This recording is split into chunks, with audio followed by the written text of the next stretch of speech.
Boker Tov, buenos días a todos, les vuelvo a saludar. 26 de octubre, jueves a la mañana, en la semana en la que leemos Lej Lejá, vamos a retomar nuestro estudio de la Torá de Reyes y Profetas, del Tanaj, mejor dicho. Estamos transitando, estudiando el libro de Shmuel y hoy empezamos el capítulo 9. Para eso voy a compartir pantalla. Capítulo 9, Shmuel Aleph, Shmuel 1. Había un hombre de Binyamin que se llamaba Kish, hijo de Abiel, hijo de Tzeror, hijo de Bejorat, hijo de... Uy, no veo nada. De Afiach, hijo de un hombre de Binyamin, que era un hombre fuerte y valiente. Si recuerdan, la última escena que leímos fue el pueblo yendo a ver a Shmuel, a pedir, a exigir, a demandar un rey para ellos. Shmuel se defendió pensando que era contra él, Dios le dijo, no es contra vos, es contra mí, y después de repasar y explicar las desventajas que tenía un rey, la gente lo quiso igual, y Dios le dijo a Shmuel, elegiles un rey, yo te voy a decir quién, para que tengan un rey como ellos quieren. Así terminó el capítulo anterior. Entonces ahora viene la elección del primer rey. Para poder centrarnos un poquito y entender lo que el texto nos va a querer decir, tenemos que repasar un poquito cómo era esta organización que tenía el pueblo judío hasta ese momento. Nosotros teníamos 13 tribus, ¿se acuerdan? Las 12 tribus de Israel, que son 13. Y son 13 porque tenemos que los 12 hijos de Jacob, cada uno era una tribu, pero la tribu de Leví se corrió de esa enumeración porque no recibe tierras, entonces quedan 11, 12, pero una sin tierras, y de las 11 que quedan, que van a recibir tierras, Yosef, en lugar de ser una tribu, son dos, sus dos hijos, Efraín y Menashe. Entonces, teníamos 12. Separamos a uno, pero sigue siendo tribu, quedan 11, más uno.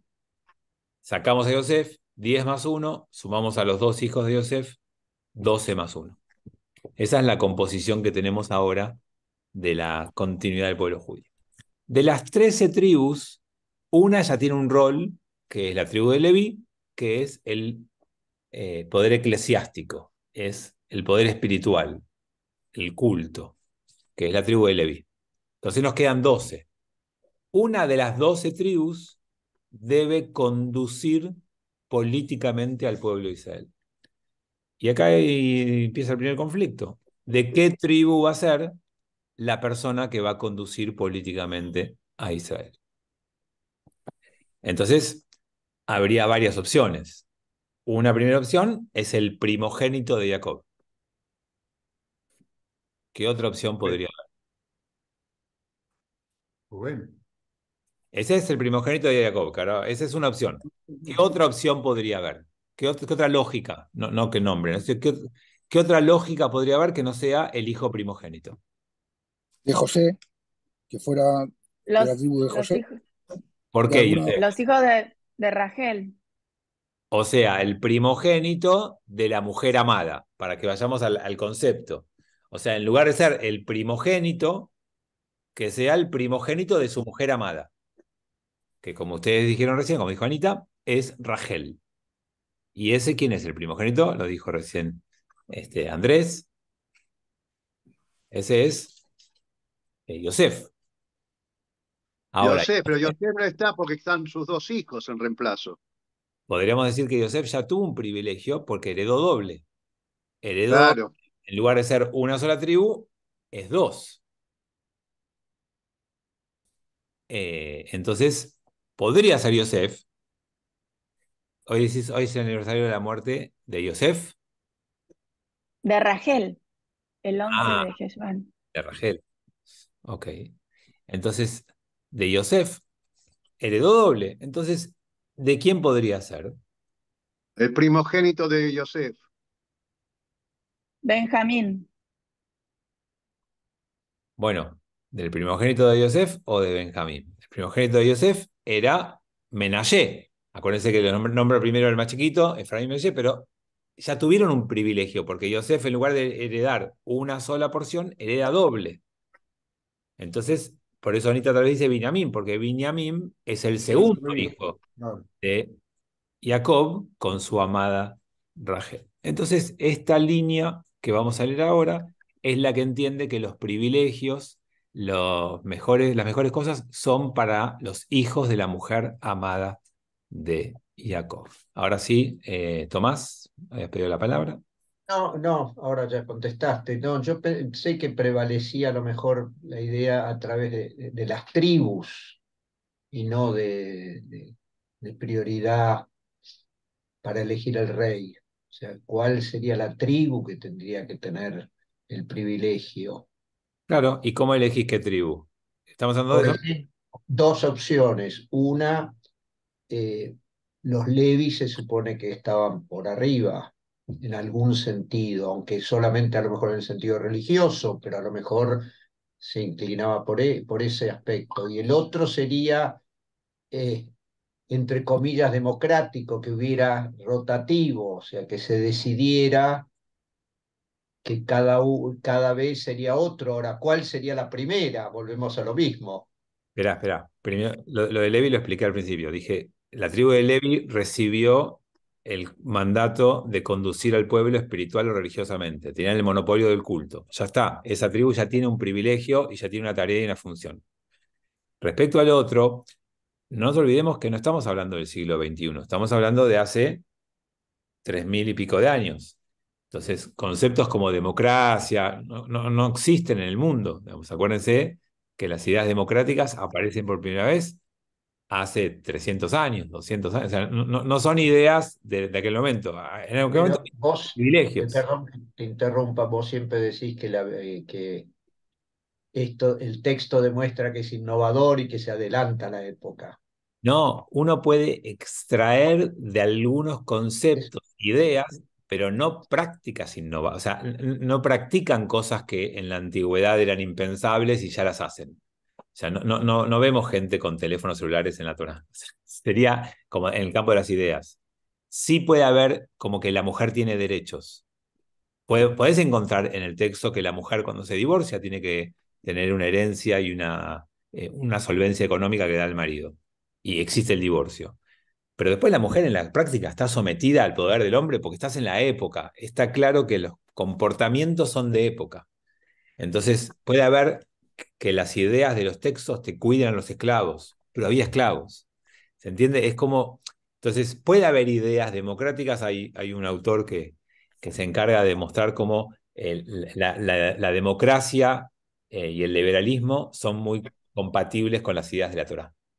Pero no había democracia en la antigüedad ni se podía ejercitar eso. Había alguna tribu que iba a recibir un privilegio. Había que elegir un rey y eso implicaba que el rey de la tribu que fuera elegido, esa tribu se iba a considerar especial, alrededor de ella se iba a organizar el poder, los cargos, o sea, porque imagínense, no es solamente decir, el rey es de mi tribu. Si a mí me eligen rey, ¿a quién voy a contratar como ministro, como jefe, como capitán, que viene a otra tribu si no conozco a nadie de otra tribu? Cuando me rijan rey a mí, voy a contratar a mi gente. Entonces, darle a una tribu el lugar de rey es darle los cargos, el presupuesto, el manejo, las decisiones. No es solamente una competencia de egos. Como siempre, está atravesada por intereses, por beneficios y por plata. Claudio, ¿habías levantado la mano? Una pregunta que no sé si la tenemos presente. ¿No hay alguna descendencia de Yoshua que siga con algún mando o algo dentro de las tribus? No. No, Yoshua, como hizo Moshe, no dejó a sus hijos y por eso después vinieron todos Shoftim, jueces, y cada uno fue único. Y todavía no tenemos el concepto de que hay dinastías o que hay herencia en los cargos. Por ahora es absolutamente único, como fue el caso de Moshe y cada uno de los casos que siguieron después de ese. Ahí te dejo, Tommy, para que tengo un par de chats que dicen. Binyamin era el pequeño, el rey sale de la tribu del más pequeño, curioso. Benjamín. Ahora vamos a hablar de eso. Y después tenemos nepotismo. No, no es, yo no diría que es nepotismo, porque nepotismo está asociado a algo más espurio. Y acá o sea, si yo me llama Milei y me dice, te ofrezco el ministerio de judaísmo. Y yo tengo, tenés que bloquear. Ahí está. Si me ofrece el ministerio de judaísmo y yo tengo que nombrar un jefe de gabinete y un secretario, ¿a quién voy a llamar? A la gente que conozco. No, no puedo llamar para un cargo de confianza a desconocidos. Entonces tengo que agarrar entre mis conocidos, entonces la gente dice, entonces que elijan a alguien de una tribu es darle trabajo a un montón de gente de esa tribu, es darle, pero no por corrupción, no porque voy a controlar a mi familia para que cobren un sueldo del Estado, porque mi agenda se reduce a la gente que conozco para un cargo. Les pasaría a cualquiera de nosotros. No, no, yo quiero llamar a los mejores para el cargo. ¿Y qué voy a llamar a alguien que no conozco?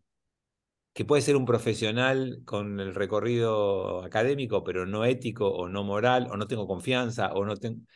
Digamos, si hay dos economistas, si uno lo conozco y otro de otro lugar que nunca lo vi en mi vida, ¿a quién me voy a llamar? Esto pasa, digamos, y entonces había mucho interés en entender a qué tribu se iba a elegir. ¿Tommy? Sí, no, no quiero ser cargoso, pero nuestro rabino nos enseña que se adelanta, o sea, por algo hay distribución de poderes. Si vos me dijeras que es de esa época, yo te digo, tienen que ser los Levi, porque es la suma del poder público, que es lo que hacía el faraón y que hacían en ese momento. No, no, el faraón Entonces, justamente lo que tenía era un grupo de... El faraón concentraba el poder político y tenía un grupo independiente que eran los sacerdotes. La diferencia es que los sacerdotes dependían del faraón. y acá voy a lo mismo. Entonces los Levi tendrían que haber tenido también al rey. No, porque es al revés. No, no. Dependían. Si lo que vos decís sería una teocracia. Y está bien, es el modelo de Irán de hoy. Pero el Israel nunca armó una teocracia y en la antigüedad tampoco eran teocracias. Eh, a ver, el mundo del Papa, de la Iglesia Católica y el mundo de la Iglesia Cristiana, en parte se dividieron por ese modelo. Porque en el mundo de la Iglesia Católica, el Papa, ¿cómo se dice? Cuando le das el poder. El Papa es el que le otorga el poder al emperador. Delega. Entroniza. Entroniza. Bueno, en Oriente es al revés. Es el emperador el que designaba al Papa. Entonces, hay en estos mundos antiguos estas polémicas y demás.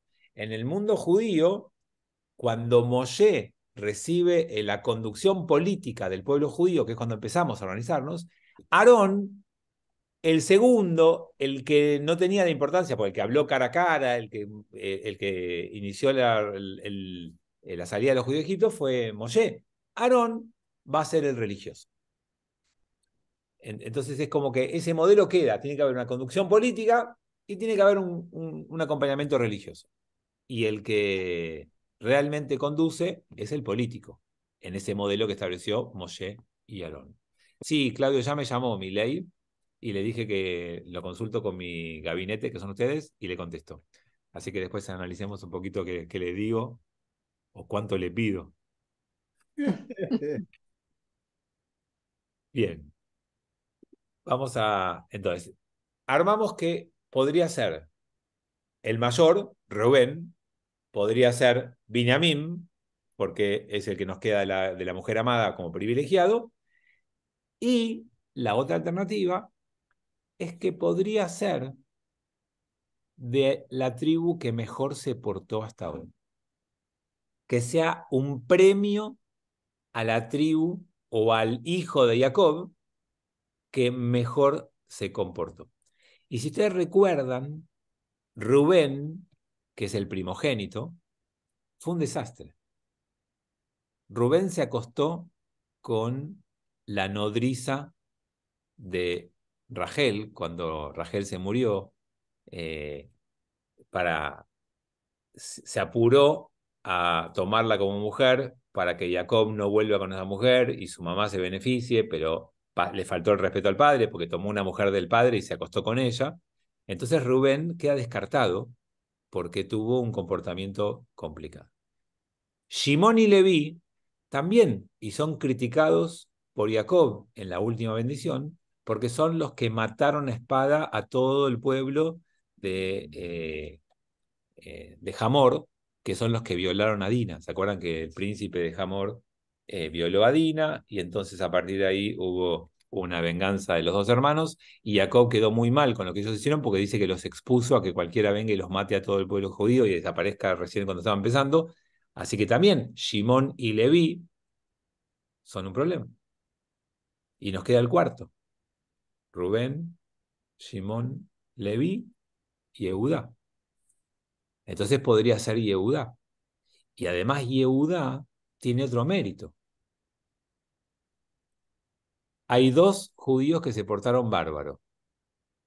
Yoshua fue uno y el otro fue Caleb. ¿Se acuerdan cuando mandaron los dos espías? 10 dijeron no podemos, un desastre, 10 tribus, y 2 dijeron que sí. Uno fue Yoshua, ya tuvo una recompensa, un premio, condujo al pueblo de Israel, lideró. Y Caleb no tuvo ningún beneficio. ¿Y Caleb de qué tribu era? De Yehuda. Entonces, la competencia que vamos a ver ahora en el reinado de Israel se va a dar entre Binyamin y Yehuda. Y Shaul es elegido desde Binyamin. Y como Binyamin fracasa, después vamos a ver el reinado de la tribu de Yehuda. Y van a ver que ese va a triunfar. Y la historia judía se estructura atrás de Yehuda, de David, Shlomo. Y el Mashiach va a venir de esa tribu, de ese lugar. Pero como no todos estaban de acuerdo, hay otra tradición que dice, no, el Mashiach de David no, el Mashiach tiene que venir de Yosef, porque el primogénito de la mujer amada era Yosef. Y entonces tenemos una tradición menor que habla de Yosef y la principal que habla de Yehuda. Y el gran fracaso va a ser el que leamos ahora. La historia de Shaul es la historia del primer gran fracaso de nuestro pueblo en organizar un reinado, una monarquía y entronar a un grupo de gente. Sí, Ernesto. Te quería preguntar, es un delirio, pero ¿cómo se puede asociar el Mashiach con la tribu de Yehudá? ¿Cómo se va a saber que es de la tribu de Yehudá? ¿Se entiende lo que pregunto? Absolutamente. ¿Vos sabés cómo empieza el Nuevo Testamento, Ernesto? No, no me acuerdo. El Nuevo Testamento empieza con 4 evangelios. Mateo, Marcos, Lucas y Juan. Y en los evangelios empieza contándose la vida de Jesús. Así es el inicio. Y lo primero que vas a encontrar es un árbol genealógico que muestra que Jesús es descendiente directo del rey David. ¿Vos pensás que alguien presentó una prueba de ADN? No, no, ¿Vos sabés cómo se presenta Mahoma? Como descendiente de Ismael. ¿Tiene partida de nacimiento? claro. O sea, las tradiciones religiosas se construyen en función de las ideas centrales que tienen los pueblos. Como el pueblo judío abrazó la idea de que el Mashiach va a ser un descendiente de David, y los evangelios están escritos para probar en términos cristianos que ese Mashiach es descendiente de David, empieza el relato diciéndote que David tuvo y llega a José, y José es descendiente, entonces Yoshua, o Yeshu mejor dicho, Jesús es descendiente del rey David. Cualquier Mashiach que quiera venir al pueblo judío y presentarse como tal, lo primero que va a decir es que tus ancestros descienden del rey David. Anda a discutirle. Así, perfecto, perfecto. Anita.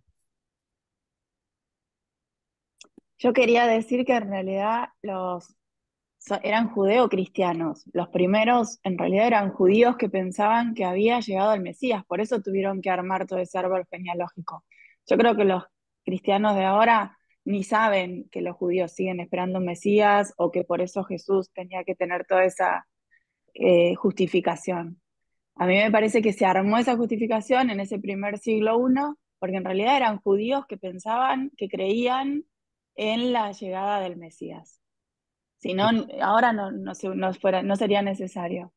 Igual que Pero Jesús. tenía que venir de ahí, de David. Igual que Jesús, tal cual. Digamos, el Claro. cristianismo era un grupo disidente con algunas interpretaciones distintas al judaísmo.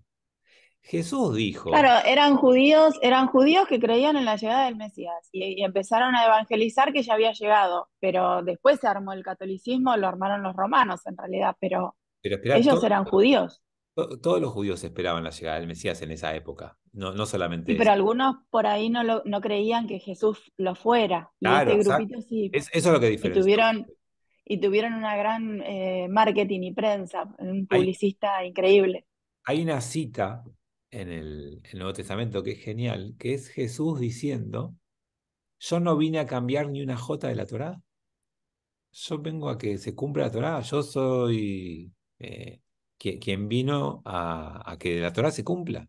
Y aparte yo soy enviado a las ovejas de Israel. Son todos textos que el Nuevo Testamento le atribuye a Totalmente, Jesús. totalmente. Sí, traer a las ovejas descarriadas de Israel, nunca habló de evangelizar al resto. Sí, sí, era un judío totalmente practicante. Sí, Pero sí. bueno, después, por unas cuestiones políticas, convino otra cosa. Pero en realidad eran judíos que creían que ya había llegado el Mesías.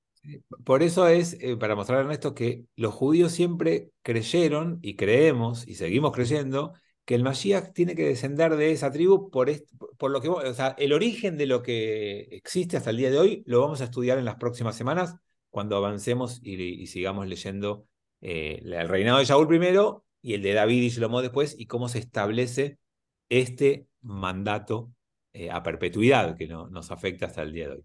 Armando y después Silvia. Vos habías dicho en una oportunidad que Santiago, el hermano de Jesús, Simón en hebreo, Simón, no tomaban a Jesús como Mesías, sino como más bien un profeta. Yo no dije eso, Santiago. En la antigüedad, el cristianismo va a construir en sucesivos momentos la idea que termina en el Hijo de Dios. Primero era un rab, un maestro. Después era un enviado. Después era el representante o el enviado de Dios. Y después fue el Hijo de Dios. Después era Dios encarnado. O sea, es un proceso de Sí, pero eso fue construcción. recién en el siglo VI, lo de que era hijo de Dios, que la Virgen era madre de Dios, todo eso en un concilio en el siglo VI. Al principio era un Mesías del pueblo de Israel. Lo que pasa es que Santiago en realidad era el que mandaba. Todo el mundo dice que Pedro fue el primer papa, pero en realidad el que tenía el poder era el hermano menor, que era Santiago. Por eso por ahí hay esa Pero Fabián, confusión. vos habías dicho que en un primer momento había tres grupos: los judíos que no aceptaban a Jesús, los judíos cristianos, donde había muchos paganos, y estaba el tercer grupo que era Santiago, que los que seguían a Santiago, y que ellos no tomaban a Jesús como un enviado de Dios, sino No, más como un maestro. no, yo lo que yo debo haber dicho porque es lo que sé. El inicio de la vida de Jesús como predicador fue un inicio muy pequeño, muy reducido en Israel, con algunos seguidores, que después se llamaban los apóstoles, y que después de su muerte, Pedro y Pablo salieron a buscar seguidores con ese mensaje. Uno de ellos fue a hablarle al mundo judío y otro fue a hablarle al mundo pagano. Y así empezó un desarrollo que va a llevar muchos años, que va a implicar lo que llaman los padres de la iglesia. Hay unos siglos que está dado por esos padres de la iglesia que son los que van a empezar a construir diferentes ideas teológicas novedosas, que de hecho algunas no se sabía nunca de dónde las habían sacado, porque se creía que no estaban en el judaísmo, como que fue crucificado y renació al tercer día, y que nació una virgen. Ese tipo de cosas parecían como novedades teológicas, y cuando se aparecieron los rollos del Mar Muerto, descubrieron que los esenios tenían esas ideas, y que les habían aprendido de los esenios, y que están en los textos del Mar Muerto, que son anteriores y contemporáneos de Jesús, y que seguramente algunas de esas ideas las aprendieron de ahí. La conformación del cristianismo es un proceso muy complejo. No lo reduzcan nunca a una frase, a 3 personas, fue un proceso súper complejo, llevó muchos años. Los mismos evangelios. Jesús nació en el -4, más o menos. Hoy sabemos eso porque cuando en los evangelios cuestan que nació Jesús, había un rey, y cuando describen a ese rey, es Herodes. Y Herodes reinó del -6, me parece, porque en el -4 muere Herodes y él en Eso. el censo era en el -6, más o menos. Bueno, pero digo, del -37 y el -4 reinó Herodes. Nació en el reinado de Herodes, dije -4 por decir un número, digamos. No hay fecha, no hay historicidad de Jesús, no se sabe, pero nació en algún momento del menos. Si quieren, tomen el 6, el número que quieran. Y vivió, según los mismos evangelios, 33 años. O sea que se murió algo así como el año 30. Los evangelios están escritos en el 60, en el 80 y en el 100. El más tardío tiene muchos años post la muerte de Jesús. No son contemporáneos a Jesús. Juan es el más tardío y se supone que se le atribuye al año 100. Entonces, la construcción de la iglesia es un proceso posterior, lento, que va teniendo diferentes aportes de diferentes padres de la iglesia. Hay un aporte muy importante que hace... se me fue el nombre, no es Agustín, sino que es el otro. Sí, San Agustín es uno de los más importantes. No, pero Agustín es el posterior. Tomás. No, perdón, Agustín, no Tomás de Aquino. Agustín, no San Tomás. Agustín, es San Agustín Agustín en Cartago. es uno de los que tiene un desarrollo teológico muy importante y hace como una revolución en todo Y esto. habla de la tolerancia a los judíos. Es el que habla de la tolerancia a los judíos. Imperio Romano. O sea, en el 325 el Imperio Romano lo toma como religión oficial del imperio, y ahí tiene también otro cambio tremendo. O sea, nada, es una construcción muy compleja que nos excede acá en este programa. Así que, Silvia. No, simplemente en el mismo sentido de lo que estaban comentando Anita y vos, hay unos libros muy interesantes, creo que Mario Sabán, El judaísmo de Jesús y el judaísmo de San Pablo, ¿no? Donde explica toda esta historia tan larga y tan compleja de que en realidad Jesús no tuvo la menor idea de venir a crear una nueva religión ni nada por el estilo, sino que fue una construcción posterior. Pablo ni siquiera lo conoció nunca y fue el mayor Claro. constructor y marketinero y publicista del Mesías y nunca lo conoció. O Se le sea, atribuye a imagínate la construcción. Porque Pablo fue a hablar en el mundo no judío. Así como Pedro fue a buscar el mundo judío, Pablo fue a hablar del mundo no judío. Y se le atribuye a Pablo la cancelación de las mitzvot.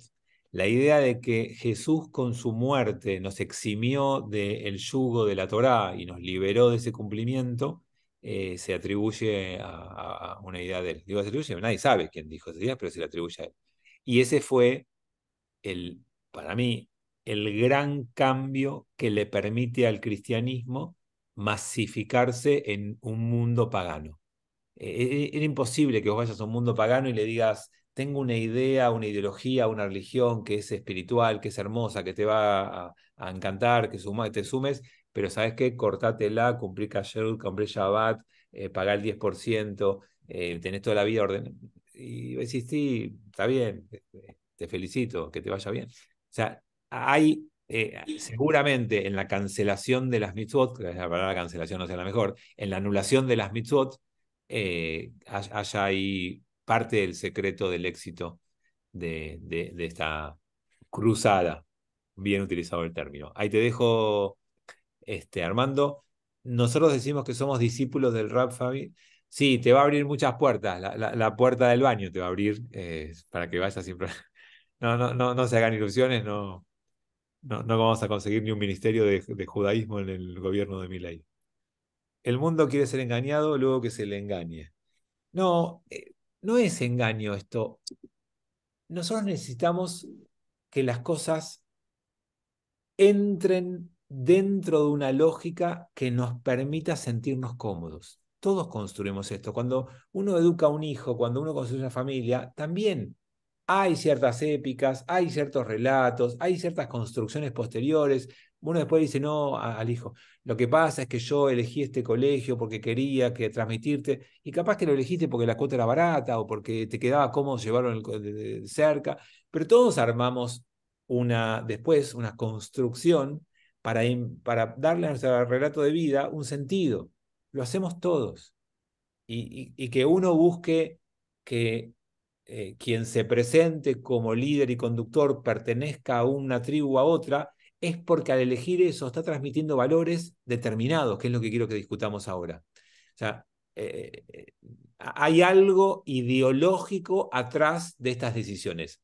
Por eso los mitos no son mentira, los mitos son fundacionales porque transmiten y encierran contenido, valores y mensajes.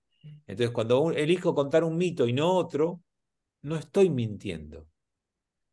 Cuando yo elijo contar que este pueblo se va a fundar en la tribu de Binyamin, estoy queriendo decir algo. Y si digo, no, se va a fundar en la tribu de Yehudá, estoy diciendo otra cosa. No importa si descienden o no literalmente de Yehudá, no es un tema de ADN, no es un tema racial. Es un tema de con qué valores me emparento y abrazo al tomar este recorrido. Y eso es lo que por lo menos creo que discutamos acá. Pero Armando, que tenía la palabra, se me fue. ¿Estás por ahí? Estoy acá, estoy acá. Dale. En el tema, hablando de mitos, del mito de la Madre de Dios, en muchas tradiciones antiguas, en Egipto estaba Isis, que era la madre de un dios, y hay una estatua en Egipto, hay varias, donde está Isis con un bebé en la mano, y en Babilonia estaba Ishtar, creo que también era la madre de un dios.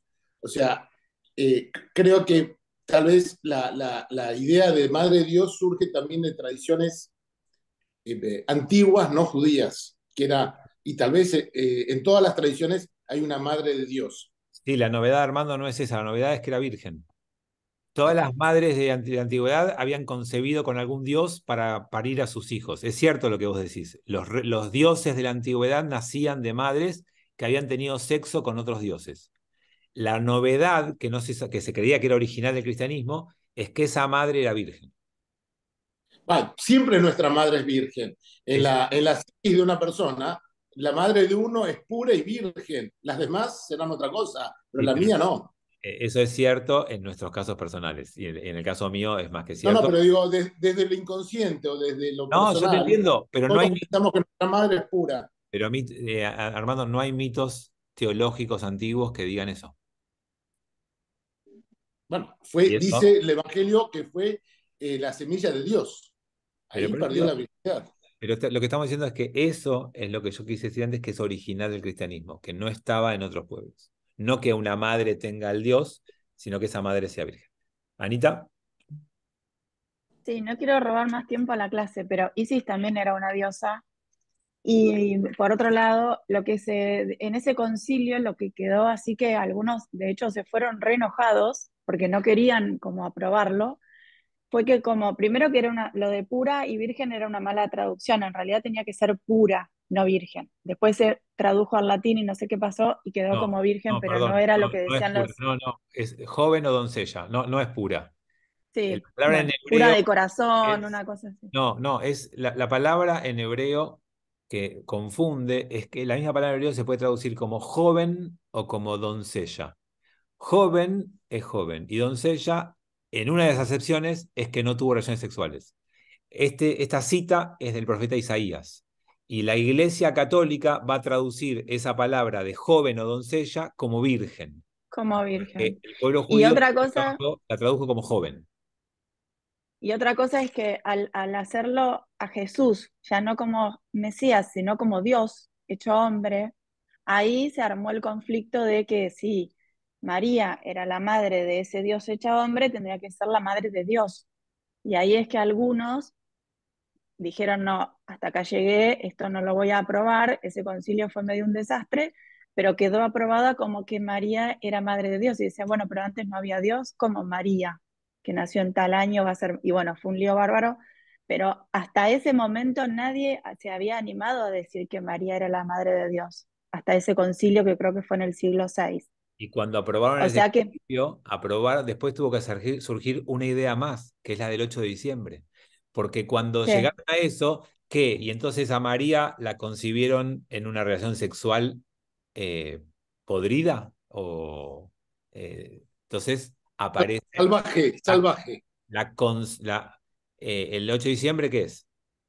El día de El la Día de la Virgen, de Inmaculada la Inmaculada Concepción. Concepción de la Virgen María. O sea, no solamente que Jesús nació de una mujer virgen, sino que María también nació de una mujer virgen. Lo que pasa es que para justificar una cosa había que armar otra cosa. Era como que una cosa armaba, es como una mentira que alguien quiere tapar y va haciendo No, otra y otra y otra y otra. no hablemos de mentiras, son construcciones. No, No, no hablemos de fuerte. mentiras, son construcciones que seguramente eran justificadas para determinadas cosas en esa época, ¿no? Es Lo mismo que también se Pero, sacó la resurrección. Los católicos hasta determinado siglo también creerían en reencarnación y después lo tuvieron que sacar. Es es como que se iban mamuscas, armando. son las mamuscas. O sea, vos encontrás una construcción que después hace agua para unas cosas y tenés que taparlo con algo encima y después con algo encima, porque a medida que desarrollas conceptos aparecen lagunas, contradicciones o cosas que explicar, y por eso los desarrollos son muy complejos de entender y de seguir. ¿Cuál es la palabra en hebreo para doncella o joven? Eh, porque no se usa nar, no es habitualmente es nar, pero hay otra palabra que es la que se usan, después se las voy a buscar y se las voy a decir porque no la recuerdo ahora, pero les voy a decir cuál es la palabra que denotó todo este conflicto. Sí, Andrés. Pero nada, hasta el siglo XXI, todas las mujeres, todas las doncellas eran vírgenes. Recién a partir del XXI, las doncellas dejaron digamos, de ser vírgenes. Hasta el siglo XX, siempre se suponía que una doncella era virgen. Sí, pero no importa eso, porque que una joven parirá no significa que sea una chica ranta que se iba a los 14 a bailar y se acostaba con un hombre. Significa que es joven la que va a parir o si la que va a parir es virgen. Es una diferencia enorme. Vos podés decir que una joven se casó y parió y no hace falta que sea virgen. Acá el problema es que cómo tradujeron ellos esa palabra y llegaron a esa conclusión de que era virgen. Bueno, esperen.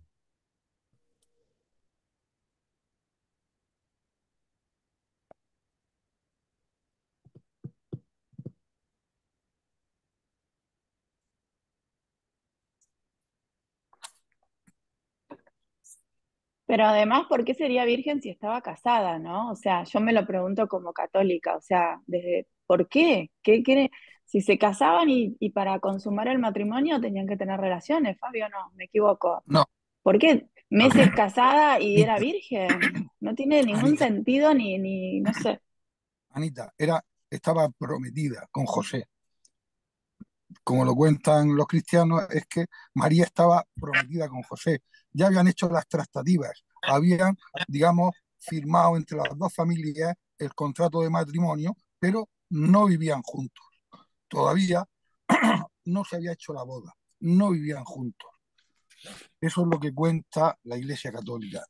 Y sobre lo de que la Virgen había nacido de su madre, que era virgen, creo que eso tampoco es así, no es así, creo. Igual estoy confundido, pero por lo que yo tengo entendido, la madre de María no era virgen. Santa Ana, como dicen los cristianos, estaba casada y tuvo un hijo, una hija, pero no parió virgen. Son dos datos que habéis comentado que creo que no eran correctos, solamente era comentar eso. Bueno, la palabra es alma. Eh, De alma, alma. alma. Esa es la palabra que los cristianos traducen como la palabra hebrea, que significa mujer joven, y los cristianos la tradujeron como mujer virgen. Alma. Alma. Bueno, volvamos a nuestro relato. Sí, vamos a judaísmo, porque hoy hemos dado clase de cristianismo. Sí, sí. Mira que había un chat más que no vi. ¿Cómo se escribe en Ibrit, joven o doncella? Me parece que se escribe con Hey, Alma, pero si quieren después, porque ahí me preguntó alguien, después lo buscamos si quieren. Bueno, comparto de vuelta. Era un hombre de Binyamin que cuando te muestran todos estos nombres de los cuales desciendes, que era alguien importante. Digamos, la genealogía muestra que era alguien destacado y además hombre fuerte y valiente. Y tenía un hijo que se llamaba Shaul, joven y bueno. No había otro más hermoso que él entre los hijos de Israel. De los hombros arriba sobrepasaba a cualquiera del pueblo. Y acá estamos entendiendo la construcción que quiere hacer este pueblo judío. Cuando vos elegís a alguien, podés elegir a alguien, porque es el más bueno, más rico, más alto, más inteligente, más fuerte, más destacado, mejor. O podés elegir a alguien porque entendés que va a hacer las cosas bien. La primera elección de Shaul es no solamente un exceso de meritocracia, sino que la mayoría de los méritos que pones en la persona no dependen de él. Que él sea el hijo de un hombre poderoso o fuerte no significa nada. Que él sea alto, lindo y hermoso no significa nada. Son todos los valores que la sociedad habitualmente valora, perdonen la redundancia, que la sociedad admira, que la sociedad reconoce y que no son los importantes. ¿Por qué a la gente linda le es todo más fácil? ¿Por qué a la gente que tiene ciertas virtudes, características que no hizo nada para lograr, tiene beneficios? ¿Por qué a los hijos de todo les es más? Bueno, esa es la gran crítica de la Torá. Y entonces, al primer destacado que hay que elegir para fundar una dinastía, lo eligen con los parámetros de la antigüedad o de la actualidad también, que son los más externos. Eligen a alguien que es el más alto. ¿Saben cómo era David? El más chiquitito. Y un pastorcito. Y era chiquitito. Eligen a alguien que era el hijo de un poderoso, fuerte. David era el hijo de un campesino, un tipo que tenía ovejas. O sea, va a haber dos modelos en pugna. Entonces, no importa si sos descendiente de David, de Yosef. Acá hay modelos de vida que quieren ser transmitidos, por supuesto, a través de un mito, de un relato, que ese mito o relato lo que hace es transmitir y encerrar valores.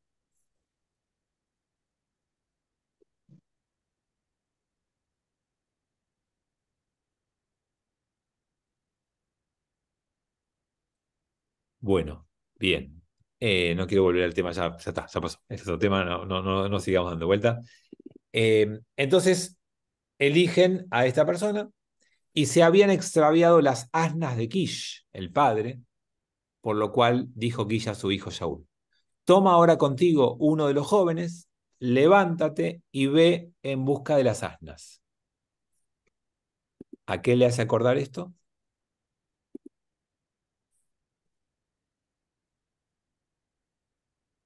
Rey no va subido en un asno para entrar en Jerusalén. ¿Quién?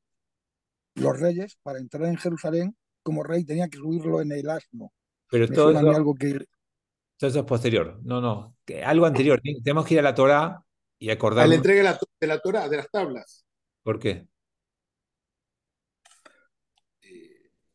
Le va, ¿Qué, no me acuerdo, la qué, entrega de las tablas. qué midrash conocen que justifica por qué Dios eligió a Moshe? Porque él fue a buscar una oveja que se había extraviado. Claro. Moshe, para ser pastor del pueblo judío, para llevar el rebaño, para conducir, tiene que ser alguien que muestre que tiene ese don. Y el Midrash lo atribuye a que Moshe se preocupó por las ovejas de su suegro. Y cuando una se perdió, fue y la buscó, y no paró hasta que la encontró. Y entonces mostró que así como se puede ocupar de cada ovejita del suegro, se va a poder ocupar de cada persona del pueblo judío. Y acá estamos empezando a presentar a un nuevo Moshe, un nuevo líder del pueblo judío, que a diferencia de Moshe, que no sabemos nada de sus rasgos físicos, nada, y solo sabemos que tiene defectos porque es tartamudo, y solo sabemos que no quiere, que nos anima, que no puede. Acá viene un tipo poderoso, que tiene un hijo poderoso, que es alto, que es grandote, que es fuerte, pero también va a ir a buscar las ovejas perdidas o el asno perdido del padre. También es alguien que se viene a presentar como un futuro líder y que desde ese lugar se va a ocupar de cada uno de nosotros. Y Shaul pasó por la región montañosa de Efraín y recorrió la tierra de Yaliyá, pero no las hallaron. Luego pasaron por la tierra de Yahalim, mas no estaban allí. Después atravesaron la tierra de Binyamin, pero no las encontraron. Cuando llegaron a la tierra de Tzuf, Shaul dijo a su criado que estaba con él: ven, regresemos, no sea que mi padre deje de pensar en las asnas y se preocupe por nosotros. Ojo, ¿no? Y él le respondió: he aquí que hay un hombre de Dios en esta ciudad, el cual es tenido de alta estima, todo lo que él dice se cumple sin falta. Vayamos ahora, quizás pueda orientarnos acerca del camino que hemos emprendido. Entonces, fíjense qué increíble. El que nos van a elegir como pastor de ovejas, el que nos van a poner que se ocupa de todos, es el que quiere abandonar la búsqueda del perdido. Y es el criado el que le dice: no, esperá, hagamos algo, un intento más. Esperá, preguntémosle a Dios, que Dios nos ayude. Ya el presagio de que están eligiendo un líder que no está a la altura parece estar presente. Ya el texto parecería empezar a decirnos que no estamos eligiendo bien. Entonces Shaul dijo a su criado: pero he aquí, si vamos, ¿qué le llevaremos al hombre? Porque el pan de nuestras alforjas se ha acabado, y no hay presente para llevar al hombre de Dios. ¿Qué tenemos? Y el criado volvió a responder a Shaul y dijo: he aquí que tengo en mi mano la cuarta parte de un ciclo de plata. Se lo daré al hombre de Dios, y él nos indicará nuestro camino. Amigos, estamos eligiendo a alguien que no sabe resolver ni un problema. No va a andar bien esto. Es poderoso, es el hijo de un poderoso, es alto, es lindo. Y ya quiere abandonar la búsqueda. ¿Y qué le llevamos? ¿Y el criado tiene más plata que él? ¿Y es el criado el que responde y encuentra la solución a los problemas? No huele bien esto, ¿eh? Ya lo estoy espoleando, ¿no? Pero no parecería una buena elección. Antiguamente en Israel, cuando uno iba a consultar a Dios, y hoy en día cuando uno va a su rabino, decía: venid, vamos al vidente, porque al que hoy se le llama profeta, antes se le llamaba vidente, y se le traía un ciclo Dos de dientes. plata, o un regalo, o esa cosa. Entonces Shaul dijo a su criado: bien dicho, anda, vamos. Y fueron a la ciudad donde estaba el hombre de Dios. Y aquí que subían por la cuesta de la ciudad, y aquí que se encontraron con unos muchachos que salían de sacar agua y les dijeron, perdón, con unas muchachas: ¿está aquí el vidente? Y ellas le respondieron y dijeron: sí, he aquí, está por allí adelante. Apresúrate ahora, pues hoy ha venido a la ciudad, porque el pueblo tiene hoy un convite en lugar alto. Mira, justo, llegaron justo. Menos mal que vinieron hoy, porque hoy hay una fiesta. Cuando entréis en la ciudad, lo encontraréis antes que suba al lugar alto a comer, pues el pueblo no comerá hasta que él llegue, porque él tiene que bendecir la ofrenda. Después comerán los convidados. Subid ahora, porque a él de seguro lo encontraréis a él. Allí de seguro lo encontraréis a él. Allí. O sea, tenemos aquí a un encuentro entre el hombre de Dios, Shmuel, y el futuro rey de Israel, que llega medio de casualidad, que llega guiado por su criado, que llega financiado por su criado y que llega aconsejado por unas doncellas en un pozo de agua. ¿Uno a qué se acercaba a los pozos de agua a hablar con las mujeres? Era de Levante, ¿se acuerdan? Todas las mujeres en Pozo de Agua eran de Levante. Así que hay una contradicción enorme entre la nobleza de la presentación de Shaul y la torpeza de su comportamiento para llegar a Shmuel. De lo rico e importante con lo vulgar y cotidiano. Y después vamos a ver que con David pasa lo mismo e incluso al revés. Acuérdense de estos conceptos, porque cuando veamos la vida de David, va a ser alguien vulgar y cotidiano que se acerca a lo noble y rico, pero va a seguir manteniendo comportamientos de vulgar y cotidiano. Ya tratan de acordarse esto cuando leamos la vida de David, cuando veamos que se casa con la hija de Shaul y que la hija de Shaul en un momento lo critica porque le dice vos sos un schlepper, porque bailás con el pueblo. Vamos a ver algunas de estas cosas en sentido opuesto y contrario, y vamos a ver que el relato judío es cuál es el modelo de liderazgo de nuestro pueblo. El del noble, alto, lindo, de familia importante, o el del pueblo vulgar y cotidiano que entiende los dos mundos. Tenemos un chat y vamos a cerrar la clase de hoy.